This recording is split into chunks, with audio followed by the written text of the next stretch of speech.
one, in this video, I'm going to talk about common tones and how they can be used in voice leading between going from one chord to another chord.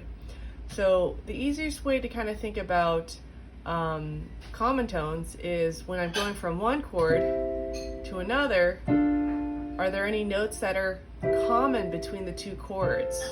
So if I'm going from, I'm just going to stick to C major, just the diatonic chords in C major, and I'm just going to go up from the one chord to the two chord, and you'll notice there's no common tones if I go stepwise motion, right?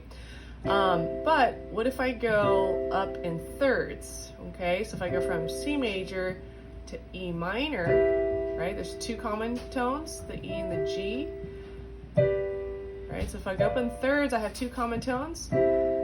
If I go up in fifths, I have one common tone, right?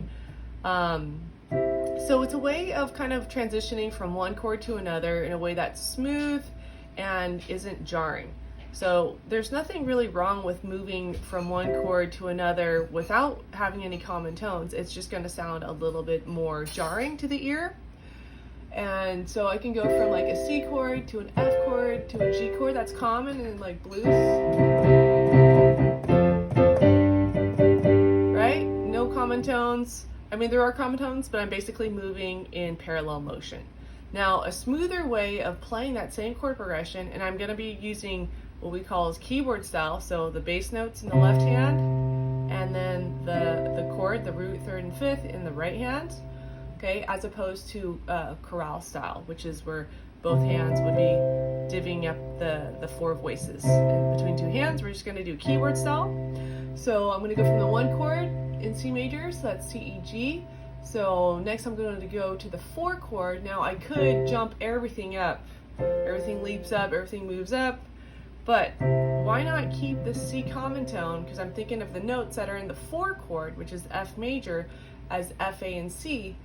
Keep the C here, and then these two, the third and the fifth, are going to move up by step, and then the bass note's going to move in contrary motion, okay, down to F, the name of the chord, and then I'm going to go to the five chord. In this case, because the four and the five chord are right next to each other, there's going to be no common tones, but good voice leading would tell us to go in contrary motion, so I'm going to move inward the closest way, right? I wouldn't want to go from here to like here, that would be jumping. I want to go from here, right, going towards each other. Yeah, so you see this a lot with like sequences. So if I go from like a C chord to an F chord, so if I do like a descending fifths pattern, right, so C to F to D minor to G major, E minor to A minor, F, right? If I keep going that pattern, I'm kind of keeping common tones when I move between chords. Jazz does this a lot, right? If you take a 2 to a 5 chord to a 1 chord, so basically you're taking the root and the third and the seventh of the chord, going to the 5-7 chord, and the third becomes the seventh, and this note, which is the seventh, gets lowered, becomes the third. And then this is just root motion. So I'm going up 4, down 5, up 4, down 5, like that. And then, you know, next pattern, C minor, F7, B flat, major 7. Right, so jazz is full of these common tone movements between chords, and it creates good voice leading, which is smooth and makes it less jarring, less leapy. And this is used in, I would say, a lot of, definitely classical and jazz uses common tone movement between chords, but also good voice leading practices.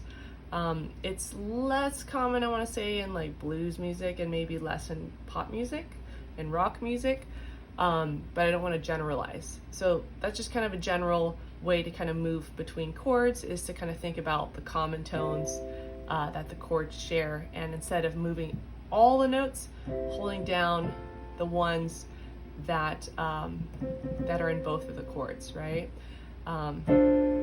This is another one. I can go from the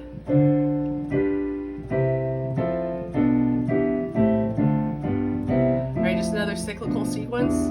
Again, keeping those common tones. Okay, so that's a cyclical sequence in fifths. But yeah, hopefully that helps.